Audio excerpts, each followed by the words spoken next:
Okay, we're just gonna have two videos back to back, which are Inspired by Speculation shorts, but they are kind of on the longer side. I just had to inform you that I finished this book right here, Our Dark Duet by Victoria Schwab, today.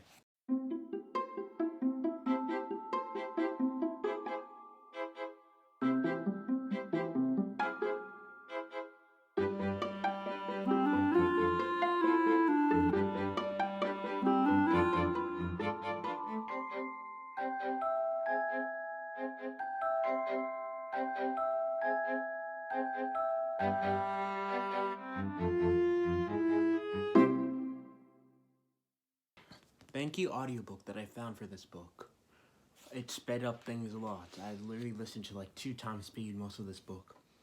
And since it's kind of boring, that definitely helps. What do I have to say about this book? Not that much. I don't know. I mean, it was okay. It was okay. It was way more boring than the first book. I really liked the first book a lot better, which is funny because a booktuber that I watched said that she liked this book much more than This Savage Song, but I highly disagree. I'm actually gonna stop this video real quick, sorry, and I'm just gonna find my, let's say, top 10 quotes of the book and I'll read them to you. I need to find a better way to film videos that are more interesting than me just reading on my notes, and I think I definitely want to include quotes, and I think 10 is a good number. I'll just choose 10 from all the quotes that I liked. Yeah, so give me a few seconds to do that to look at my quotes.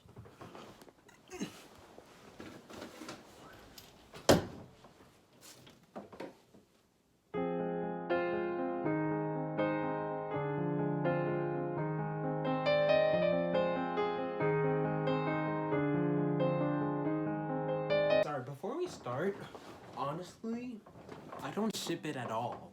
Like, at all. Kate in August, I feel like I actually shipped it more in the first book when there wasn't any shipping from the author given to me.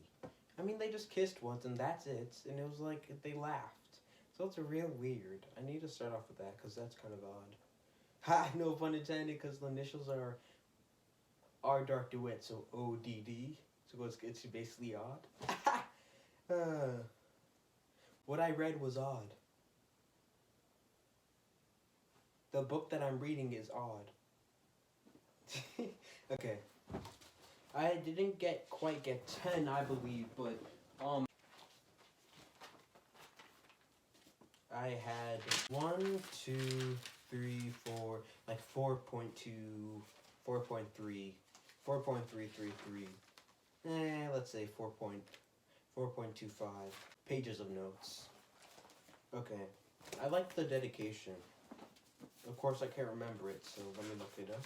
Oh, I didn't even notice. There's a map inside this book. I didn't even notice that. Yo, we never visited Temperance or Fortune. That'd be cool. I wish we had like one book per place. That'd be nice. Okay. The dedication is to those lost inside themselves. Okay. First quote I say, she'd always assumed she'd relish the eventual privacy, the freedom, but it turned out that being alone lost some of its charm when you didn't have a choice. That makes sense. Yeah, like, you can wish for something and you can complain about it, but once you actually have it, like, you don't really know what to do. And then we have another quote. Deep down, most people didn't want to make decisions. They liked the illusion of control without the consequences. And I think that may be the most memorable line from this whole book. And then finally, I'm just going to read near the end of this book. It's basically almost the entire page of the last page, as well as a sentence from the second to last page. So it says, as for the humans, they were still divided by anger and loss, fear and hope.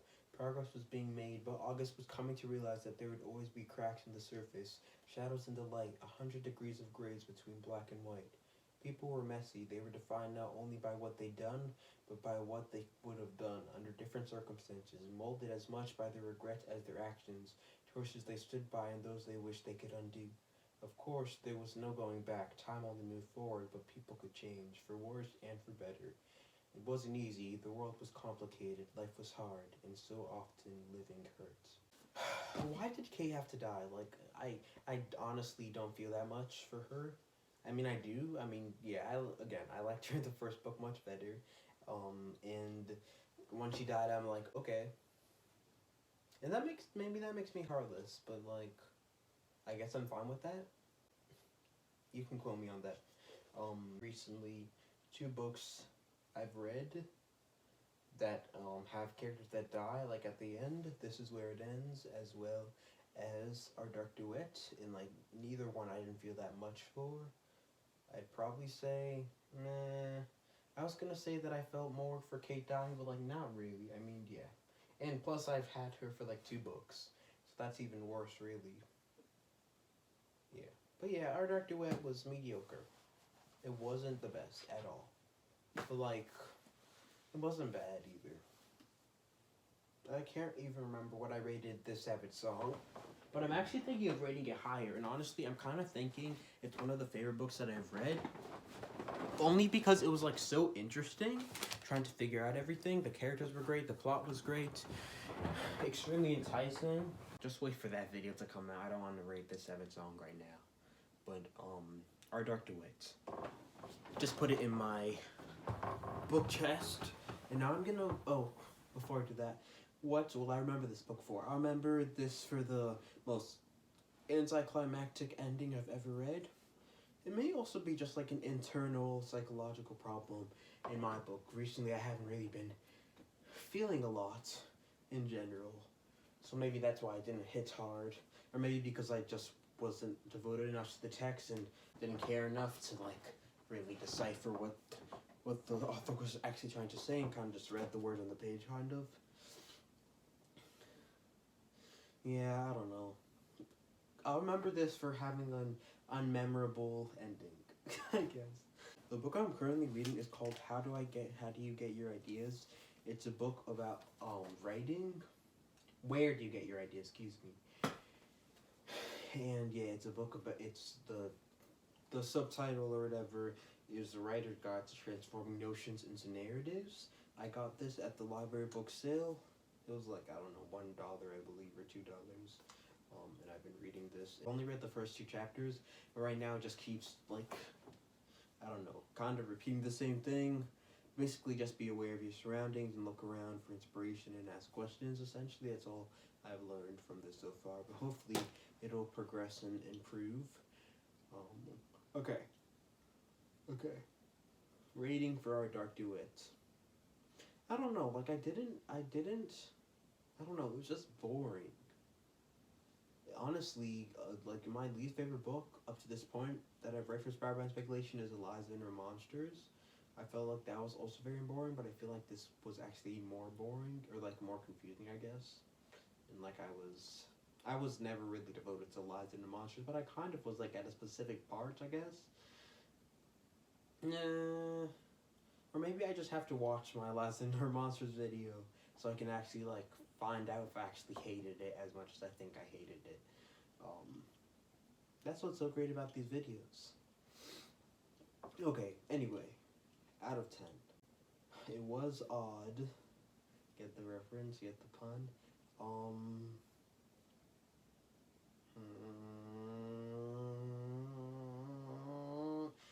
Actually, okay, from the ratings I've put out, the worst one was, I believe, The Catcher in the Rye, which was 6 out of 10, correct? Yeah, Catcher in the Rye, 6 out of 10. Was it as boring as Catcher in the Rye? I wouldn't say so. I'm just gonna give it like a 7 out of 10, because why not? Like, I'm like unbothered by it, really. It just like shrunk. It shrugged. So 7 out of 10, 7 out of 10. I'll write that down right now. Where can a guy get a pen? Ugh. Okay. Dark Duet. 7 out of 10. It took me 22 days to read this, which is not that good. I mean, yeah, it was boring. Basically, just the last week, I've kind of been binge reading and listening to the audiobook.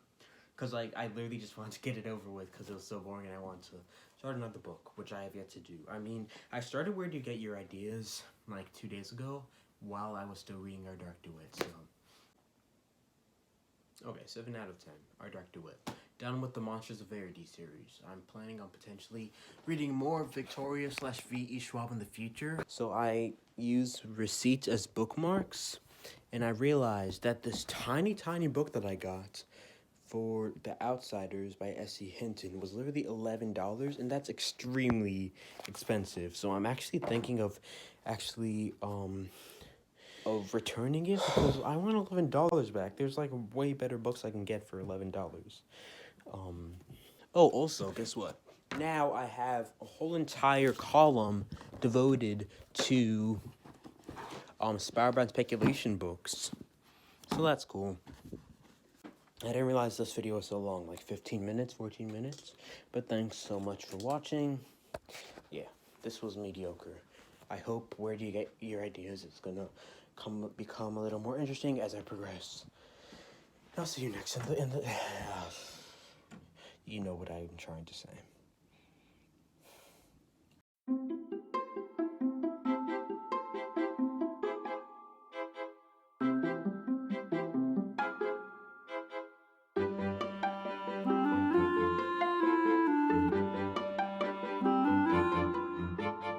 This is just a very cool question in general. Like, yeah, I mean, need for life is obviously going to trump want for life.